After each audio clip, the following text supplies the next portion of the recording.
It's a vibe. Yeah, that's about it. Yeah, like a lot of people talk about or like try to excuse John Carpenter's slow and boring style of directing, like, but he's setting the mood. It's a tone. It's supposed to be a feeling more than like whatever.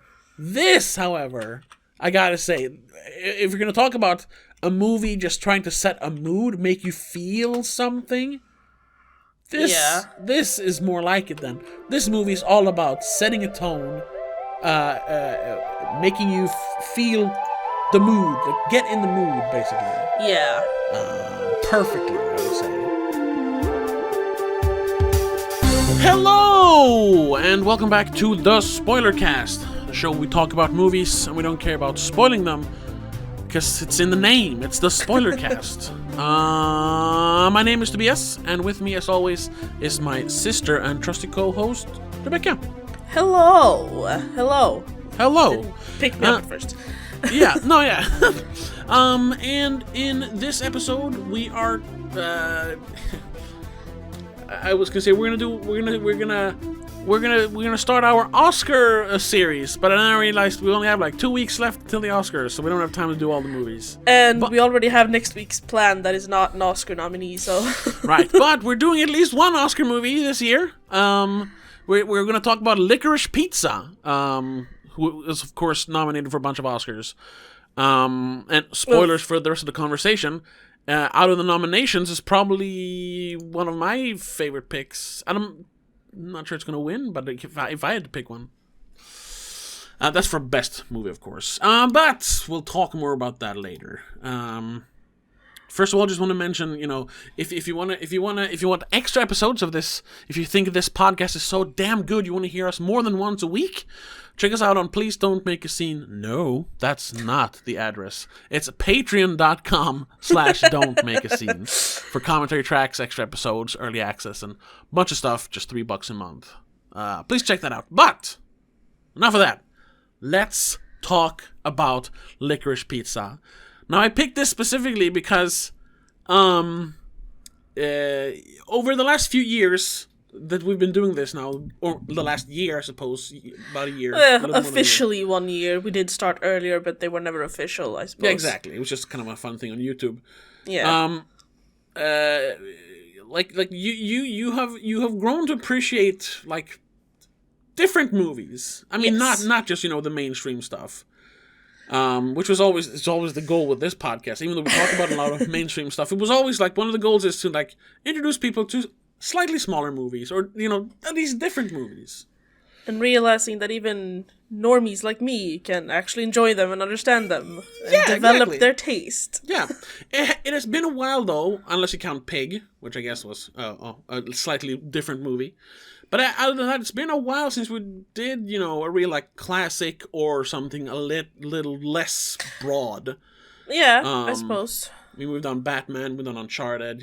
I thought we should do one of the Oscars movies, and we should pick one that might not be something you have in the style that you have watched before.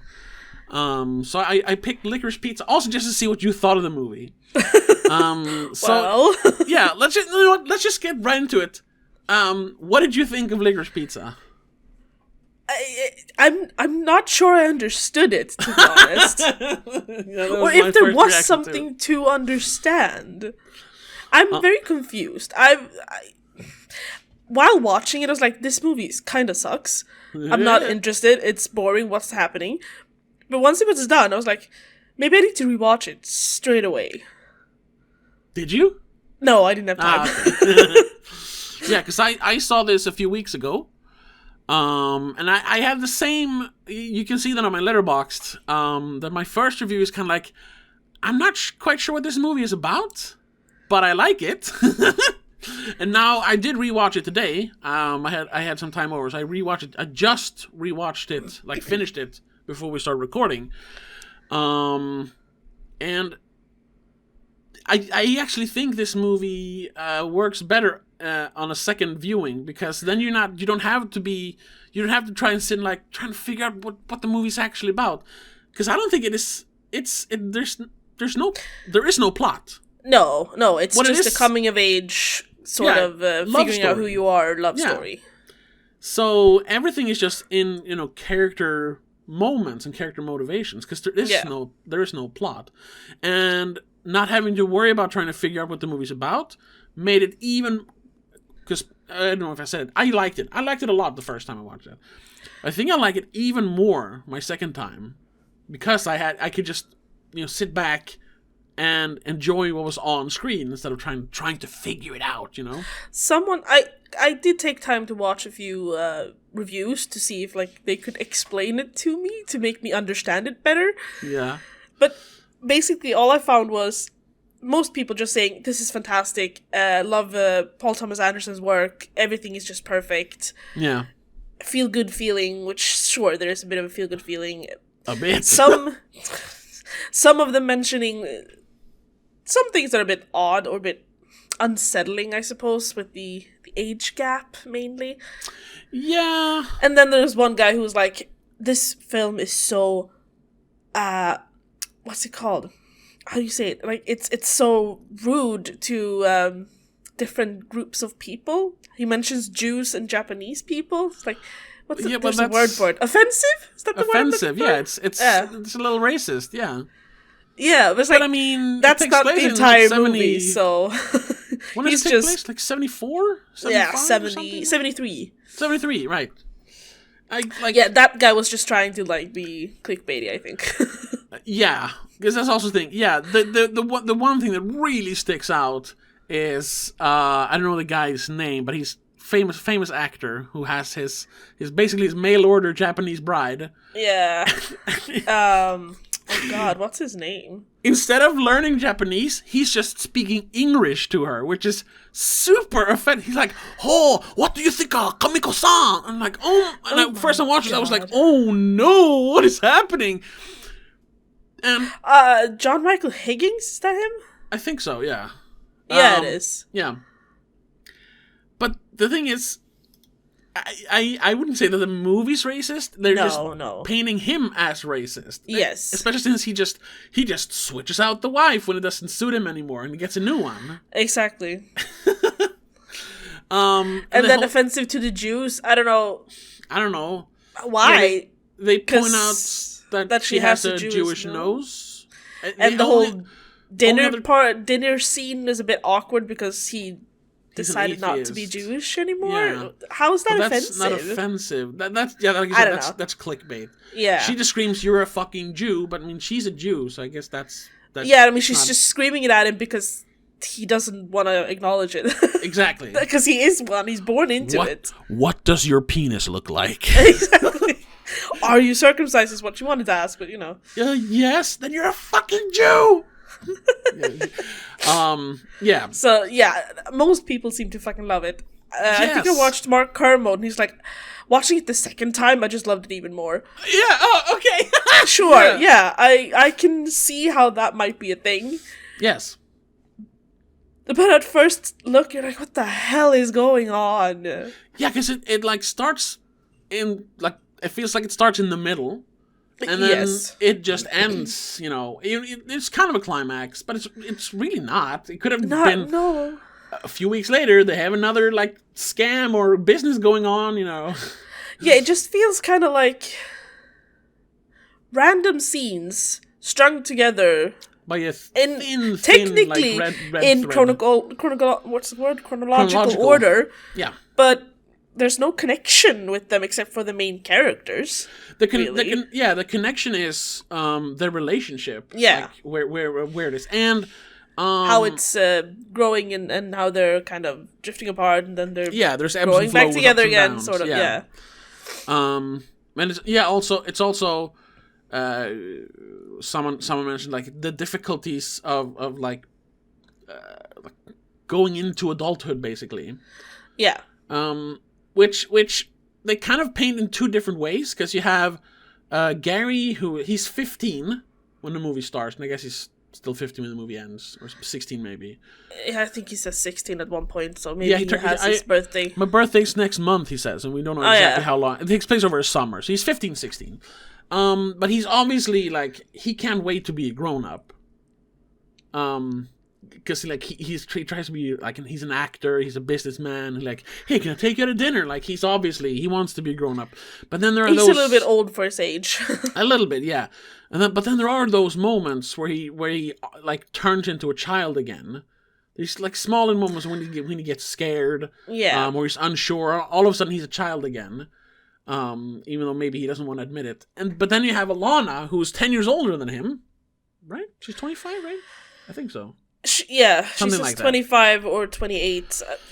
I think she's 25. Yeah. Who, she's kind of a little, even 25, you don't have to have your life figured out at 25, but she's kind of a little bit in Arrested Development. Even though she doesn't really feel it in the beginning, she definitely feels it towards like the middle and the end. So she tries to like constantly like, no, she's gonna break free from all these children she's hanging around with. She's gonna have a proper career. She's gonna be an actor. She's gonna hang out with real grown-ups. Yeah. She's gonna work, for the political office. I'm a fucking politician. You're a joke. Yeah. But her then constantly being drawn back to, childhood because things are easier as a child. And she doesn't. And also she's just drawn back to him, I suppose. Of course, drawn back to him as well. Yeah, and also what he represents. Yeah.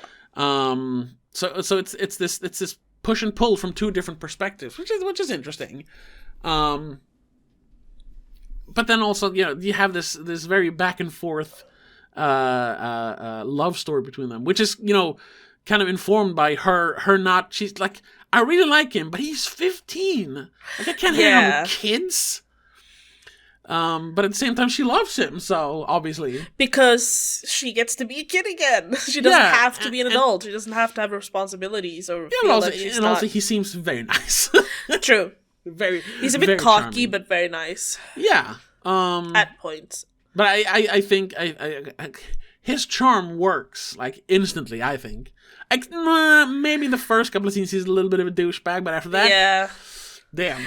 In the beginning, I'm like, nah.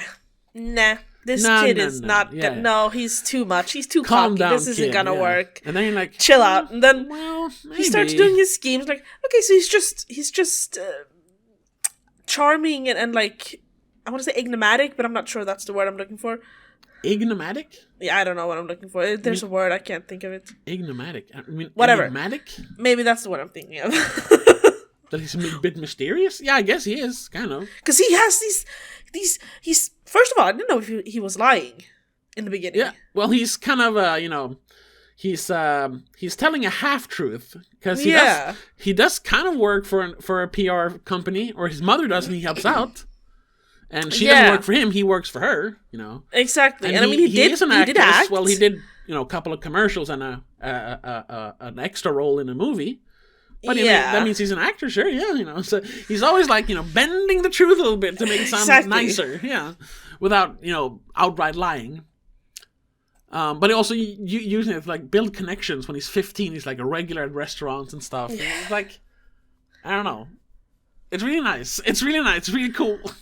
It's and also it really only would work in like the 70s and 80s. Yes, because if you try to do that now, it's weird. Yeah, no. You cannot. Get your Instagram going instead. Yeah, you can't exactly. Yeah, he would probably be like an influencer if it took place today. He would be a David Dobrik kind of person. Sort of, except for the creepy stuff. Except for creepy stuff, probably.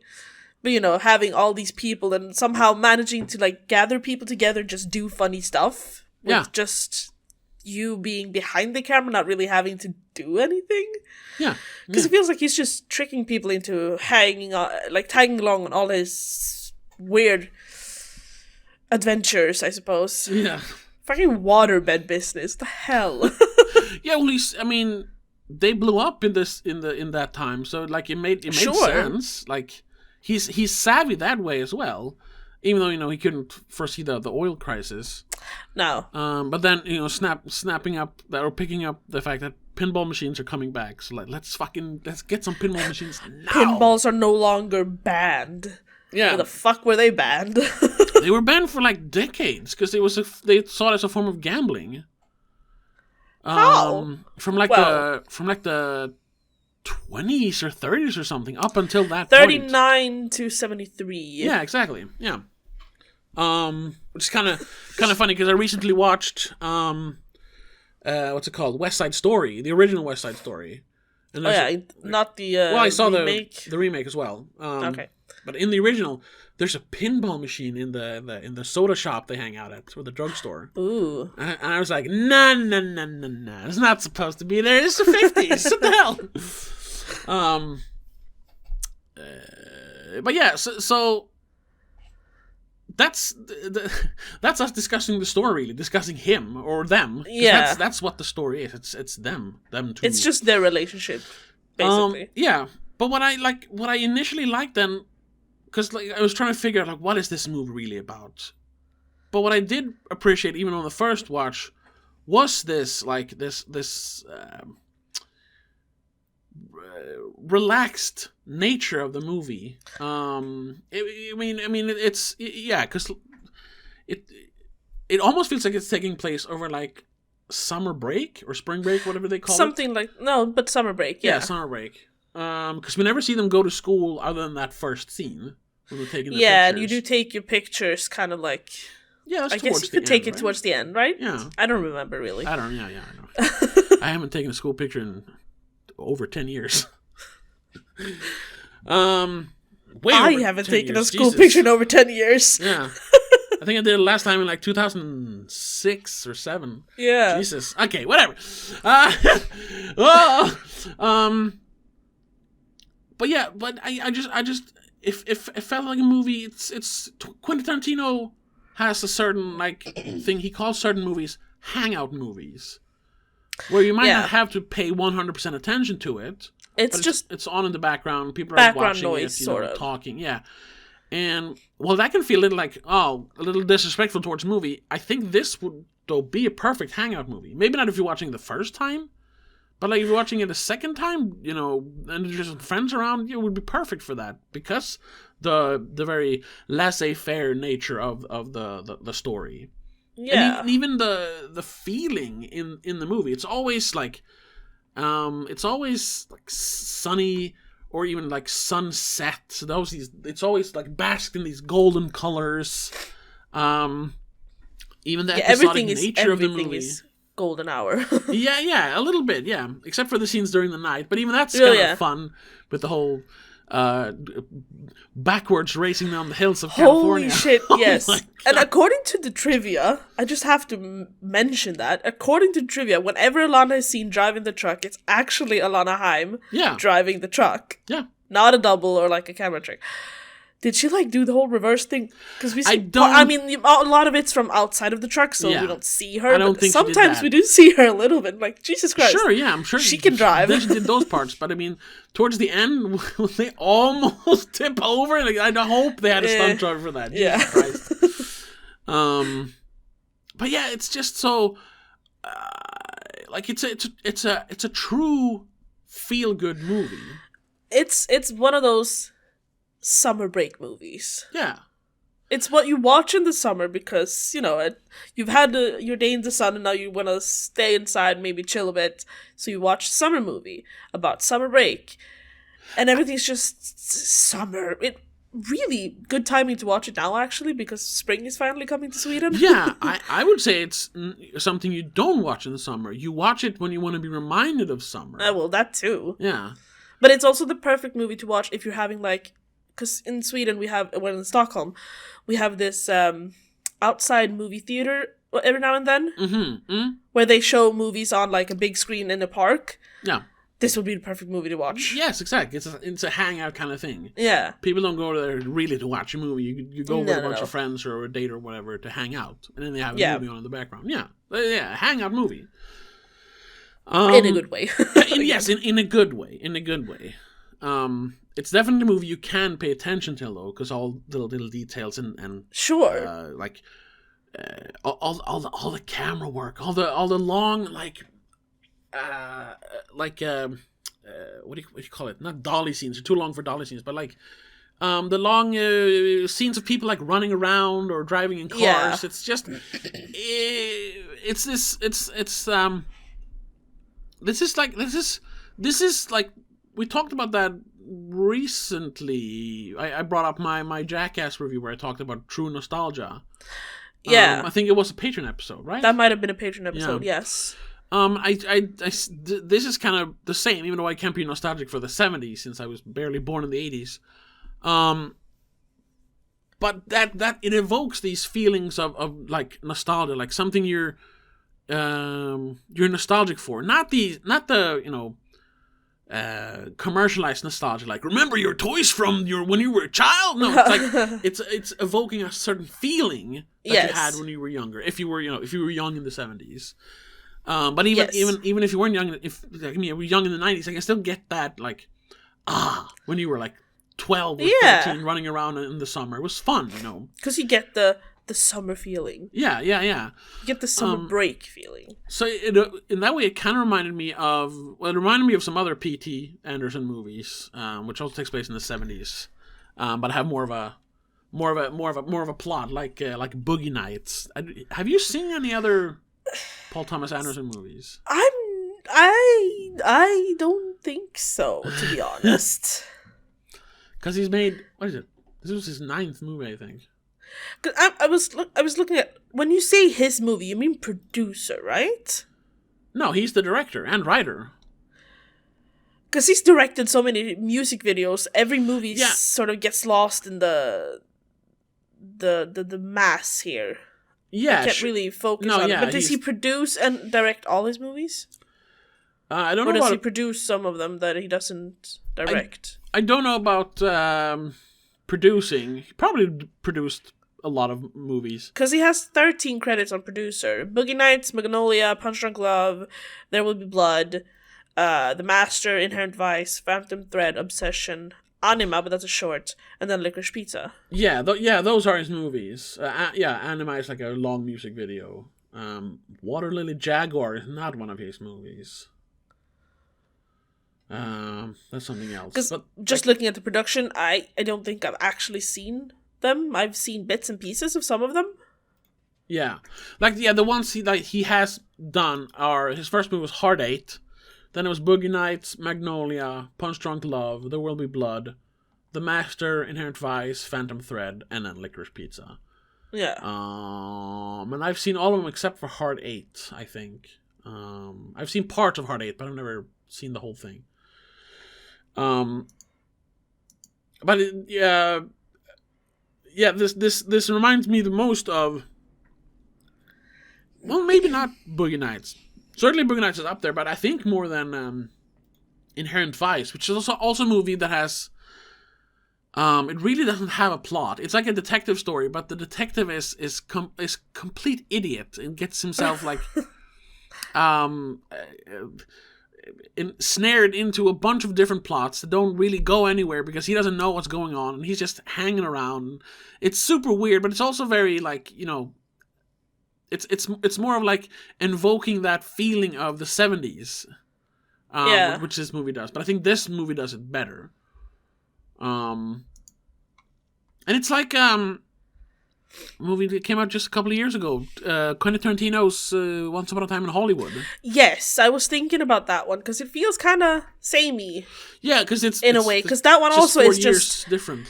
Things happening, not really having a point to all the scenes, not really having like a clear storyline going through it all. Yeah, exactly. It's they just happen to be at certain places when certain things happen. Yeah, it's about Leonardo DiCaprio and Brad Pitt hanging out, basically. Yeah.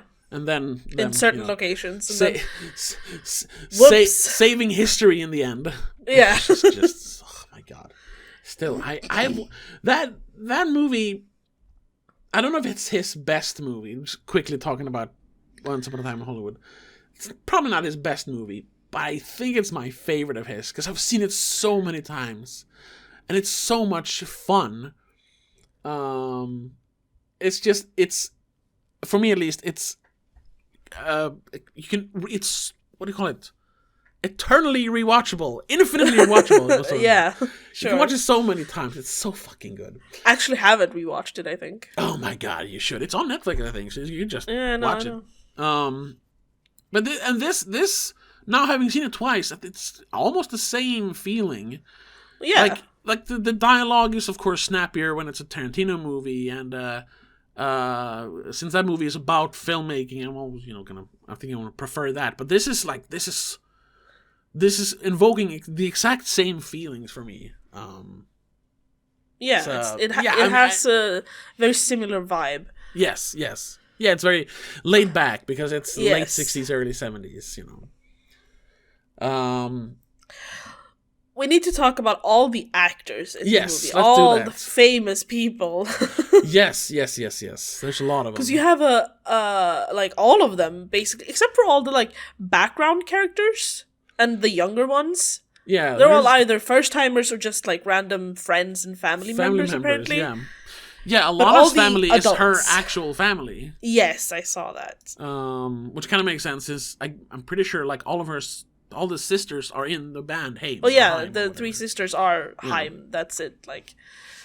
So they've worked with PTA, as people call him. Yeah. Feels weird, but sure. Yeah, it sounds like a golf tournament because PTA. Yeah. Yeah, and her mom and dad. The one scene where she walks in the bikini and he's like, what the fuck? Which was ad-libbed, according to trivia. Yeah, most of his lines were, apparently. What are you doing? What time is it? At first I'm like, oh no, he's gonna be like an angry dad, but no, he's just confused. Confused. What is this? What is this? What are you doing? I told you I was going to dinner with Erica. No, Lisa. Lisa, yeah. Who's Lisa? Who's that. Lisa? Who's Lisa? You know Lisa. No, I don't. Who? Oh, and yeah. I mean, you have Sean Penn. Yes. Which, if you're gonna cut out something, as much as I love him, especially in this movie, maybe cut that part a little short, because that's 15 minutes. Where it has a point in the movie. It's kind of where they, when she's auditioning? Kind of first time, the auditioning part, and then, the whole thing with the motorcycle and her falling off and everything. Yeah. It's kind of when it goes from, friendship to them, or at least him really, being into her. Yeah, because he gets jealous as fuck. Yeah. And then showing, genuine concern when she falls off the motorcycle. Yeah. Which she did earlier in the movie, but this was his moment to do that, I suppose. They both have scenes where they're running to rescue each other. They have a lot of scenes running towards each other somehow, or running with each other. That's also that, kind of where art imitates life, imitates art, almost, where because that never happens in real life, but when you're young, puppy love, the whole thing, running to get when the you're other person. Imagining meeting someone or going after someone, you imagine running into their arms, basically. Which it rarely actually happens in real life. Yeah, you take a bus and you call them instead. Sort of. I mean, sure, it's the getting off the plane and you're walking, then you finally see them, you might run. Yeah, and that's what they do in the movie, because only they're running all the time. Yeah, exactly. Because it looks good in a movie that you're actually running for your love. Exactly, and it makes for beautiful photography. Yes. When he's running one way, the motorcycle goes by the other way. Yeah. And he's all backlit and everything. Same thing when she's running towards a police station. It's pure cinema magic. Yes, because that's one thing that wasn't confusing about this movie. The photography. Oh yeah, is fantastic. It's the cinematography, everything is beautiful. It looks amazing. I mean, there's nothing to complain. It just looks. No, it looks magical somehow. Yeah, but realistic. Even though it's just a guy with a camera or having it on a camera arm. Yeah, it's. I mean, so golden hour definitely helps. That definitely, yeah. But I mean, that's part of the DP's job to figure out lighting and everything. Yeah, to make it look good. So that's part of cinematography. Because this movie wouldn't be the same if it wasn't in that lighting. It would just look. I think it would be just creepier somehow. yeah, it could be creepy. And also, imagine if this had the lighting of not to talk bad about Uncharted, because we both like that movie, but sometimes that was kind of, it's a bit flat. It's a bit flat. Some scenes are kind of lit evenly, Imagine if this movie was lit like a sitcom. It would just be, it would be so boring. Yeah. Just the simplest thing, where also the music plays a big role. There's a lot of like pop songs from the 70s and 60s. But the scene where they're running down the street and all the cars are waiting to fill up the gas tank, and they're playing Life on Mars as they're running down the street. His kid brother is riding the bike on the other side, and he's just yelling, "It's the end of the world!" Yeah, it's so beautiful. It's so simple. It's just him running down the street, bunch of cars honking, and you hear Life on Mars in the background. Yeah, it's so good. Like this, it's going back. It's pure magic. It's just this is what movies are all about. Even though like it would have been even better maybe if it had a great story as well. I don't think that would improve it that much though. But I mean, no, but like having a movie with this visual and this vibe, and then have a beautiful love story, like true, pure love story, not this kind of growing up love story where just things happen, like a proper, you can follow the line love story. yeah. I mean, it would also be still just as magical, like, probably. Like lighthearted, because it needs to be lighthearted. Well, that's part of the charm of the movie. Yeah, it can't be too heavy. It needs to be a light movie. But that's kind of. But it would still be. That would also be like this perfection sort of. Oh yeah, no, but yeah, that's like because.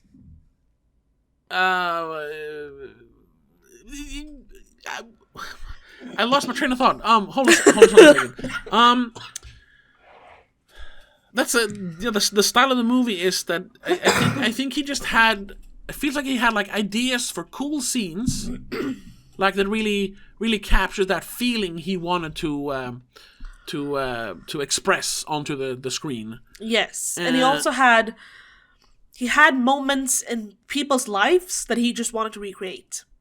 Yeah, because the whole delivering the waterbed apparently happened to, was it the producer or something? Oh yeah, John Peters, played by Bradley Cooper. Oh yeah, yeah. Speaking of famous people just turning up for a scene or two. The main kid, what's his name again? Gary Valentine. Gary, he is based on some Gary guy producer part loosely. Oh okay. Apparently. Yeah, but Bradley Cooper is also based on a producer and director. Yeah, but he's based on a real person that was a hairdresser turned producer who dated Barbra Streisand. Yeah, and he's kind of he's a bit infamous in Hollywood for like producing these. He's kind of like Jerry Bruckheimer before Jerry Bruckheimer. Like he did all the big movies, and there's this thing that Kevin Smith talked about many years ago when he had this like speaking tours, where John Peters for years tried to get like, he had this idea of having a giant mechanical spider in a movie. He just wanted that in a movie. So whenever specific reason. I don't remember if there was. He just thought it was cool with it. Like, it was going to be like a giant mechanical spider, and he tried to like get it into every script he decided to produce, and everyone's like, "I don't think it's going to work." But then finally, he produced. I'm pretty sure he produced Wild Wild West, and we know where that movie ends. It ends in a giant mechanical spider. That's I'm pretty sure he's involved in that one. Let me double check that, so I'm not just spreading lies. When was here. that? When was that released? 99. I think. Yeah, 99. Yeah. Wild Wild West producer 99. John Peters. Yeah. So that's like he's Bradley Cooper really captures that. I've never listened to any interviews or anything. I've just read stuff about him. But I can definitely see John Peters being like that, and I've heard people say that it's a good impression of John Peters, even if it's a little over the top. Maybe? Over the top, maybe. Yeah, exactly. But that whole, maybe that also could be a little trimmed down. I mean, the movie isn't overly long, so. But if you want to trim down some stuff, it would be the Sean Penn scenes and the Bradley Cooper scenes. Yes, because especially Bradley Cooper stuff, since he had even more stuff. There's, the things from the trailer where he's like smashing up the cars that are in the credits of the movie. A lot of people mentioned like, oh, I thought it was going to be in the movie, and it technically is, but they decided not to have it in the movie. I mean, his entire thing is a bit long and doesn't really have a point, but it does end up being one of the cooler scenes with the truck driving. Yeah, and it's really just another scene where Alana realizes, like, I'm hanging out with these children, having to save the moment or save them basically. Yeah, like she flooding people's houses and not having gas. Like, I need to fix Gary my life. Comes off as a child, literally. Yes, very much, very much. So I guess because it's that. Why would you have the idea to flood the house of someone who just threatened to kill your little brother? Well, because he threatened to. Because he's a child. Yeah, or also because you're not gonna threaten my family. Fuck you, basically. Which is also because it's an empty threat. So sure, you gotta. But then he comes back. yeah. And he's and that's scared, where Gary turns Gary's into a child. Scared as fuck. Yeah. But you gotta call out empty threats. People shouldn't make empty threats. But you should call it out to them and not behind their back when you can be exactly. Very, brave and you know what he was afterthought. In that moment, he was very childish. Yes. Yeah. Also, why the fuck would you smash his car? Just so unnecessary. Well, that's just because John Peters continued to be annoying. Sure. Hitting on his girl? Nah. I'm gonna hit on your car then with my baseball bat. Or like golf club or whatever. Yeah, whatever it was. Yeah, crowbar or something. It's just there's nothing in the movie that I don't like. The first time I watched it, the whole John Peters episode basically felt a little like this is going on for too long. But watching it now, I enjoyed every second of it. Yeah, I mean, like, the scenes where we're just watching him, more or less, where the focus is on him and not them watching him, is a little bit like, why are we focusing on this character? He isn't a character, really. He's just extra. But I mean, I've heard people say that he's supposed to be, like, Oscar nominated for best, what's it called? Supporting act. No. But he's not supporting. He's good, but it's like, not... Yeah. He's technically not a supporting actor. It's a cameo almost. Yeah. Yeah. He's a background. That's a little much. I mean, he's very good, but it's not... No. It's not a Academy Award worthy, even though... No. I mean, he is, but not for that role. Yeah, exactly. I think he's been nominated. He might even have won anyway, or before, so... I think he's good. Did he win? He was nominated for Silver Linings Playbook, wasn't he? I don't think he won, though. He's nominated for 9 Oscars? Jesus Christ. Well, he's nominated... they count Best Motion Picture. Yeah, sure, because he's the main character. Best Performance... Yeah, he hasn't won, but he was nominated 2013 and 2014. But it didn't and win. 2015, Jesus. For Silver Linings Playbook, American Hustle, and American Sniper. Right. And then... Oh, and in 2019 as well, for A Star Is Born. Ugh. He is fine in it, but it's that good. Another movie I still haven't seen. No. What? Oh, A Star Is Born? Yeah. It's good. It's, The songs are beautiful, but I'm not sure I want to watch a guy kill himself. That's not I understood that he does. Spoilers. Well, it is the spoiler cast. Yeah, I know, and the movie is a few years old by now. Even I've had it spoiled for myself, so... It's fine. It's one of those movies... It's kind of like... now we're just talking about Bradley Cooper movies, but whatever. Like, it's like if... Imagine if this movie, Licorice Pizza, was made for a general audience. The slight changes you would have to make. Like, maybe have like a voiceover or something to make the movie make more sense. To explain things. And have kind of a story and be a little more like on the nose with the love story. Yeah. That's what A Star Is Born is. on the nose. Yeah. That's what A Star Is Born is. That's why it was so popular. Sorry for being elitist again. But it's a fine. And also because it has beautiful music and songs, and it hits hard. Music helps. That's why everyone loves musicals. You can listen to it on the radio. Yeah. Because, this movie isn't very good, but I love the songs. Okay. Going back to Licorice Pizza. Yes. I do have one problem with it. It's a small problem. Okay. Why the fuck is it called Licorice Pizza? I think I read somewhere that there was a popular record store called Licorice Pizza. Licorice Pizza is a slang term for vinyl records. Yeah. Sure. But vinyl records have nothing to do with this movie. I mean, they listen to vinyl records, and I think it's more because vinyl records was a thing. Was a thing, but it also now has this retro nostalgic feeling to it. People collect. It had a resurgence. Vinyl. When I was in gymnasiet, when I was 19. Yeah, exactly. Or 18, with all the hipsters in Sweden, at least. Yeah, and now it's now it's not real proper nostalgia.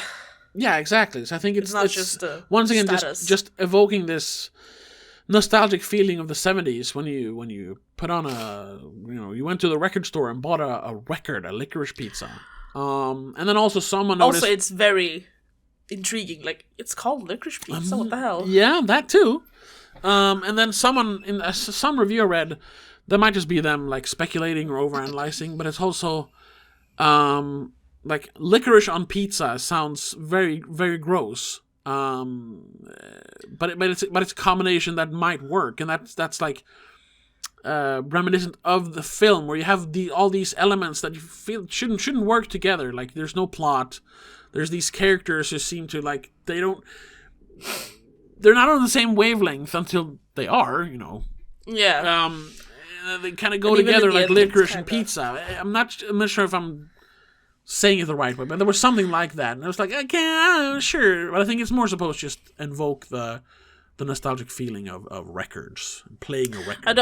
I didn't understand that until I started reading some trivia and stuff. That it's that term, right? That's where they got it. Oh yeah. I didn't think of vinyl records when I read that it was called Licorice Pizza. I was are they eating it? Is that something that she's He as a child is trying to explain to her, no, it's actually good. I don't know. I was imagining a scene somewhere in the movie where he's trying to get her to try licorice on pizza. Yeah, but it's also if you wanna overanalyze the laissez-faire nature of this movie, the relaxed feeling of this movie. It's also at first you're trying to, just with the movie, you're trying to figure out what is this movie about? What does licorice pizza mean? Yeah. But when you finally decide forget the plot, let's just enjoy the moments and enjoy the characters. Sometimes you're I don't care what licorice pizza means. Let's just enjoy the movie. It's kind of the same. It's just a name. Yeah, it's just a name. What was someone has written a trivia that Gary and Soggy Alana? Bottom. Huh? No, someone wrote that Soggy Bottom, the initial brand name for the waterbed, was supposed to be what was the working title. Yeah, that wouldn't have worked. It's her. That would have. It's like she says. It sounds like you shit your pants or something, or whatever basically. She says. Yeah, it doesn't sound good, which is why they changed it to Licorice Fat Pizza is better. Yeah, and Licorice Pizza. Yeah. It's just a name. He picked the slang for vinyl records. Makes sense. It's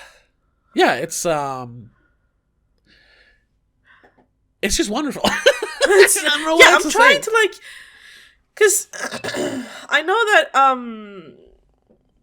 I heard somewhere that the script was basically written with Alana Haim as the main character in mind. Yeah. Parts of it, at least. I mean, he had ideas obviously inspired by other events and things. Yeah. But when he started to actually write, it was Alana Haim, because I've worked with her before, and she is the main character. But I wonder if she's actually like Alana Kane in person, because she doesn't seem like it in interviews. I have no idea. I actually haven't looked her up. I've barely listened to Haim, so I don't even know what they sound like. I listened to one song because of this. Yeah, but I've never it's not really my. Well, okay, I haven't listened to it that much, but what I've heard other people talking about, it's not my kind of music. So I've never had a reason for looking her up. So I don't know actually. I'll probably check it out now just to listen to it. I mean, I did check out their music video, Summer Girl, and it has the same kind of vibe, kind of like feel good. Oh my god, summertime! I'm so excited. All right, yeah. Why not? So why not? Yeah, might be perfect summer music just for when you're cruising in a car. I don't know. Yeah, not that we do that a lot, but yeah. Maybe we should. Well, one of us has to get a driver's license then. True. And I don't even have a car, so. Never mind. Back in the movie again. Yes. No, there's not a lot to say about this movie, because there's not a lot of analyzing to do. It's just... No, yeah, it's a vibe. Yeah. That's about it. Yeah. Like a lot of people talk about, or like try to excuse John Carpenter's slow and boring style of directing, like, but he's setting the mood. It's a tone. It's supposed to be a feeling more than, like, yeah, whatever. This, however, I gotta say, if you're gonna talk about a movie just trying to set a mood, make you feel something, this is more like it. Then this movie is all about setting a tone, making you feel the mood, like get in the mood, basically. Yeah. Perfectly, I would say. I mean, it's easier to enjoy the vibe and the mood when it's a positive vibe and mood instead of John Carpenter. Not, that's a horror that too. Mood, I suppose. That too. And now we just have a clip for the intro of the episode. I keep picking clips that people like get turned off to use as an intro, but it's funny. It's funny. Whatever. I should. Yeah. It's too meta to talk about it. Let's continue. Have you looked at any reviews? Any user reviews? No, I have not yet. Because me neither. I just looked at the IMDb rating, and the user score is 7.5 out of 10, while the meta score is a 90, which is very, very high. I mean, I can see why. Yeah, like I can definitely see why critics like this, because it's a movie. It's a movie. Yeah, it's one of those movies. Jesus Christ! Sorry, I opened one of the warning spoilers user reviews that had a 5 out of 10. Mm-hmm. It's just a wall of text. I'm not even gonna try and read it. It's super long, super dense. Yikes. Oh, the first. But a lot of people seem to be like positive. At least they're they're 5 and up, and yeah, a total vibe movie. Yeah, you're either going to enjoy or not, depending on how into that vibe you are. Which, yeah, I mean, the 70s are a bit overdone, but this didn't suffer from being in the 70s. It didn't feel like, we've seen this 100 times, because it's a nice vibe. I don't know how else to explain this movie. It's a vibe. Yeah, but I think that's perfect.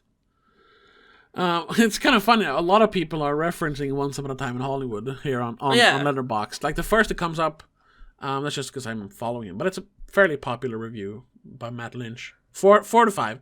It's just Once Upon a Time in the Valley. Because that's what it is. Yeah. Basically. And then here, 4.5 from Patrick Willems. Another YouTuber. I'm not a super fan of him, but he's pretty good. After this and Once Upon a Time in Hollywood, every director I like is now required to make a fun hang-out movie set in a lovingly recreated version of the time and place they grew up. Yeah, because that's what it is. Yeah. There's one 5-star. I don't know why the person gave it 5 stars. 5 out of 10, because all they're doing is saying it's bad. Unknown leading characters aren't charismatic whatsoever. Too bad. What? Not dramatic or thrilling. Neither really funny. Kinda tedious, to be honest. The story is simple. Teenagers falling in love in the 70s. Blah, blah, blah. There's nothing more to this story. A bit of a bummer. Then why'd you give it a 5? Why didn't you give it like a 1 if you just bored? I guess he kind of enjoyed it, but it was kind of boring. Yeah, but it's a bit painful to watch. Like, come on. Yeah, but I mean, he described perfectly what the movie is trying to do. I mean, you can't fault it for that. I guess it's just not his kind of movie. I guess. Whatever, their kind of movie. Though I'm not sure, because some people are saying, like, it's the best movie that came out because it came out in 2021, right? Technically. Yes.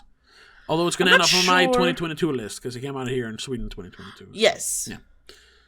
Yeah, same for me, obviously. But judging it against the movies we saw in 2021, like, this was definitely, it would be up there, probably even in my top 10. Wait, I actually have to look up my films from 2021. Or my lists. Sorry.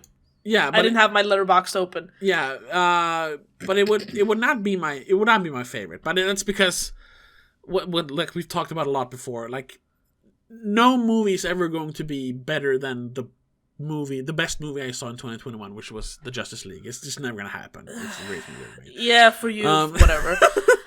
Even other than that, I still preferred Last Night in Soho over this, or Pig over this. I think so. Maybe. The thing is, they're very different movies. Very different, of course. Both those are kind of feel bad. So and this is very feel good. Because this is one of we've said like 100 times already. This is a movie you put on just to have a nice background vibe. Yeah, you wouldn't do that with Last Night in Soho or Pig. No, they're movies you sit down to watch. Pig more to analyze, I suppose. Yeah. And Last Night in Soho is also a bit to analyze, but also just to like get creeped out. Yeah, exactly. Like, and try to figure out the mystery, unless you've seen it, obviously. Feel-good movies are much easier to rewatch. Yes, definitely. So... Though I'm still going to say it's not my favorite out of the movies I saw in 2021. No, exactly. Like, but I would definitely watch this more than Pig. You know? Yes. Because I don't want to be miserable all the time. No. I'd rather watch Licorice Pizza again. I'm still gonna go back to say that the Kid Detective and Dune are like my favorite things I saw in 2021. Yeah, Kid Detective. Yeah, that's high up there. Yeah, and that's a little more feel good, but it still takes a dark twist towards the end. Sure, but it has a lot of the brightness to it still. Oh yeah, sure. I mean, it's a comedy for the first hour. So. Yeah, and it has the same color scheme. It is a lot of yellow and reds and bright colors and brightness in general, like, except for the few night scenes. Yeah. So, but I still think I would watch this more though. I don't know. No, I do know. I would watch this more because of the very dark nature of the ending of Kid Detective. Kid Detective, yeah. I must say that the length is a little bit of an annoyance for me. It's just over 2 hours, but it could have been just under 2 hours. Yeah, definitely. I mean, the scenes where they kind of fall in love again, when they're lying down on the waterbed? The waterbed, yeah. And he touches her pinky. Yeah. That they could almost have wrapped it up there with like 10-15 minutes of just wrapping up, the whole oil crisis and maybe this was just a summer fling. They go separate ways because he start going back to school or whatever. Yeah. But then on a weekend they meet up again and they realize like, no, we still like each other. But wait till he's of age and you can be together. But instead there's almost another hour left of the movie, and while that hour is enjoyable, it's like it's kind of the same but with in different settings. Yes, it's repeating itself a bit, and we get a lot of scenes of like seeing them separate, doing their own life kind of thing. Yes, which we don't get in the first hour. No. That's kind of what the second hour is about, them growing apart and trying to figure things out on their own. A lot of different scenes of them doing their own thing, which like we don't need to see that. We know that they're doing their own thing. We don't need to see it 5 times over. Yeah. Really, we could have seen it 3 times over instead. Yeah, like I would. It's a little bit long, but I'm not entirely sure exactly what to cut out. No, that too. Because all of it is still highly enjoyable. Yeah, it's not that like something is just plain bad. No, exactly. It's just that, you need to prioritize. There's nothing you can just, cut that. No, there's nothing like that. But sometimes you do need to kill your darlings and prioritize a little bit. Definitely. And I think this movie could have benefited from that a little bit. Maybe. Just a little bit. Maybe, yeah. But I still enjoyed it. Yeah, I and still more now it. that I've discussed it, because just like we said, just watching it the first time is very confusing.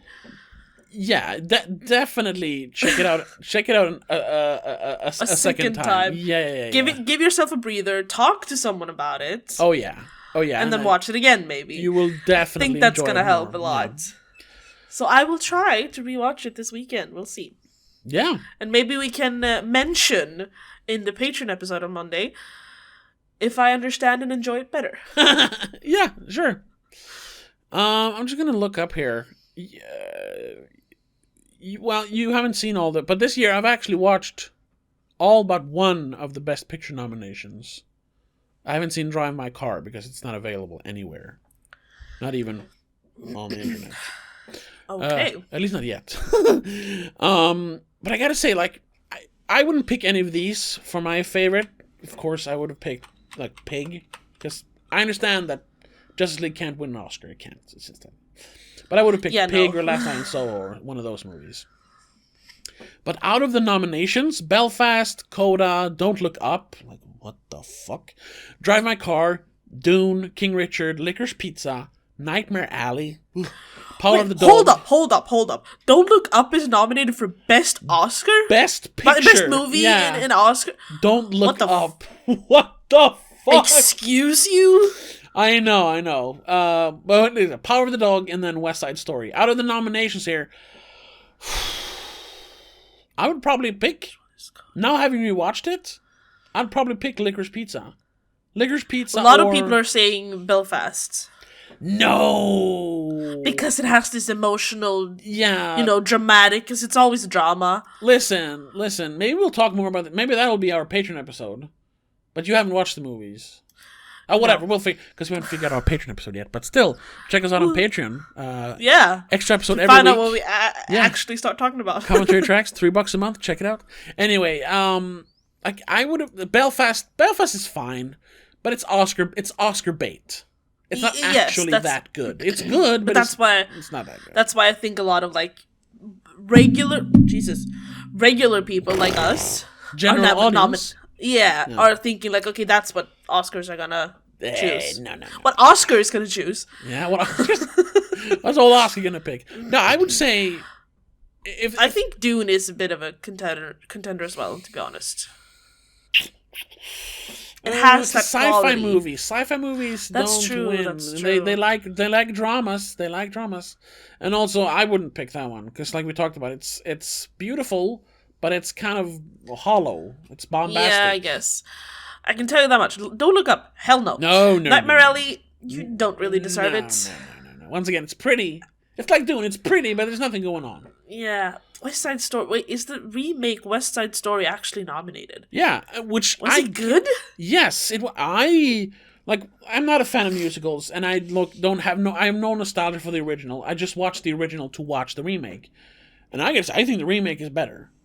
Okay. Yeah, it's much more cinematic. It actually feels like a movie instead of someone just filming a bunch of song and dance numbers. Yeah, instead of filming like a Broadway musical. Yeah, they're using the element of cinema to tell the story instead of just singing and dancing, Okay. Nothing against the original. The original is good. I mean, even I who don't like musicals thought it was good. I just think the remake is better, or the new adaptation, because it's not a remake. Yes. And everyone was acting. It was great acting, great cinematography. And Steven Spielberg still filming on actual 35mm film, which I think Licorice Pizza was as well. Licorice Pizza wasn't. It was actual film, but I'm not sure if it was 35. Pretty sure it was 35. Most movies are 35. I read some other number somewhere, but maybe that was for something else. Yeah. Either way, that could be a contender, but out of the movies, like I said, haven't seen Drive My Car, but now, having seen all the other ones, and having rewatched Licorice Pizza, I'd I'd probably pick that one. Because it's just like West Side Story. It's like pure cinema magic. But then you have, the more Oscar baity stuff. Not Belfast, but Coda, which is also kind of not Oscar bait, but it's something that the jury would go for because it's the one about the family, the growing deaf up family. with deaf parents, sort of thing. And her dream in life is to sing, which is like all definitely making her the black sheep of the family. It's a wonderfully sweet movie though, but it's Child of a deaf adult. Yes, exactly. That's what it stands for. King Richard, it's fine. It's pretty good, but it's a biopic thing. Yeah, it's not great. Also, it doesn't really. A lot of people I've heard say Power of the Dog. Now we're just talking about the Oscars. I'm sorry. But that's one of those movies that I didn't quite get. So it's not really the movie's fault. It's just that I didn't really get it. So I wouldn't pick it. It's still a good movie, but And then Nightmare Alley, bleh. Don't Look Up, no. And Belfast, eh. But yeah. So yeah, I would say probably Licorice Pizza. My pick. What they will pick, I have no idea. I can't even think the way they do because they're so fucking dumb. Sorry, Academy. But you've picked the wrong movie like 9 out of 10 times.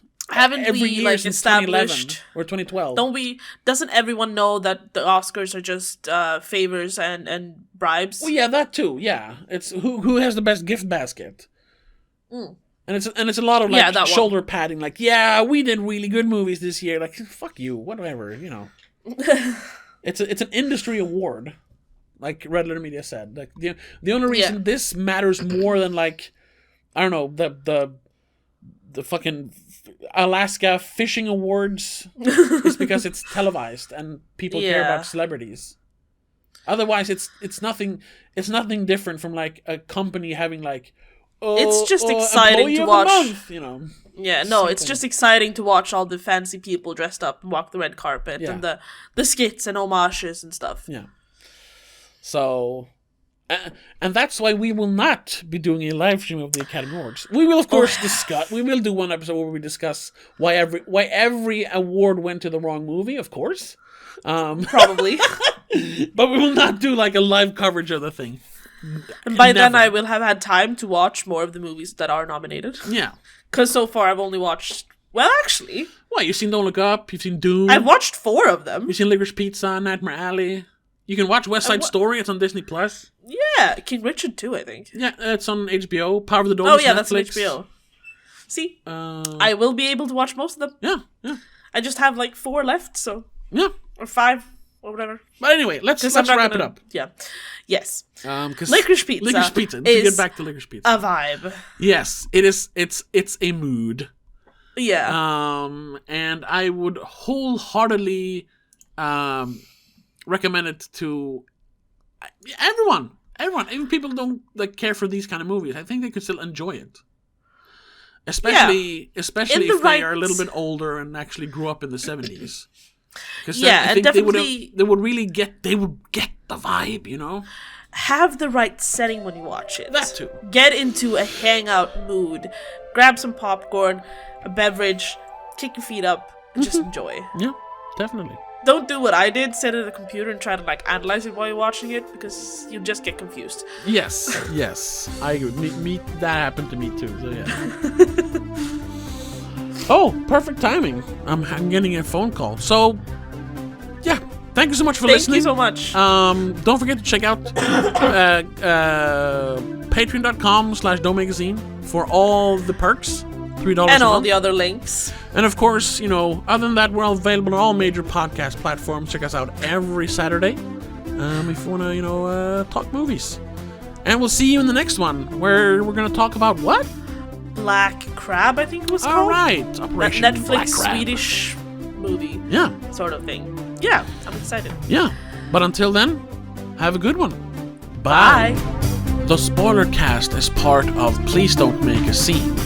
It's hosted by Tobias and Rebecca Vedén, produced by Tobias Vedén. Executive producer is Annika Vedén. Direction and sound editing by Tobias Vedén. A big thank you to all our supporters over on Patreon for keeping this show going. Rasmus Jonsson, Laura Kinney, Mom and Dad.